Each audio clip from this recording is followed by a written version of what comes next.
ഇത്രയും വലിയ പ്രൊമോട്ട് ചെയ്യണം ഈ വണ്ടി, കമ്പനി തരുമല്ലോ. കീലെസ് എൻട്രി പുതിയ വണ്ടിയിലുള്ള എല്ലാമാണ്. കീലെസ് എൻട്രി എന്താണെന്നുള്ളതാണ് പരിചയപ്പെടുത്തുന്നത്. ഇതിങ്ങനെ പിടിച്ചിട്ട് ഇങ്ങനെ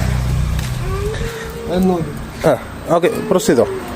കാരണം കീലെസ് എൻട്രി എന്ന് പറയുന്ന സംഭവം ഇതാണ്. കീ എൻ്റെ കയ്യിലാണ്, അപ്പോൾ ഓപ്പൺ ചെയ്യില്ല. ഇനി ഞാൻ വാപ്പയുടെ പോക്കറ്റിൽ കീ വയ്ക്കുകയാണ്. ഓക്കെ, വാപ്പയുടെ പോക്കറ്റിൽ കീ വെച്ചു. ഇനി പ്രസ് ചെയ്തേ. ഓക്കെ, ഇനി ഓപ്പൺ ചെയ്യാം. ഓക്കെ, കണ്ടോ, ഇത് അതാണ് കീലെസ് എൻട്രി എന്ന് പറയുന്ന സംഭവം എന്ന് പറഞ്ഞാൽ ഇതാണ്. നമ്മൾ കീ എടുക്കണ്ട, ആളുടെ കയ്യിൽ കീ ഉണ്ടായാൽ മതി. പുതിയ വണ്ടിയിലുള്ള എല്ലാ ഫീച്ചേഴ്സാണ്. അതിനെ ലോക്ക് ചെയ്യണമെങ്കിലും അത് തന്നെ, അതിൽ തന്നെ പ്രസ് ചെയ്താൽ മതി. കണ്ട, ഇനി വാപ്പ തന്നെ അത് ലോക്ക് അടിച്ചാൽ എനിക്ക് വാപ്പ എടുക്കേണ്ടത് വാപ്പയുടെ പോക്കറ്റിൽ തന്നെ ഇരിക്കട്ടെ. ഇതാണ് കീലെണ്ണാച്ചി.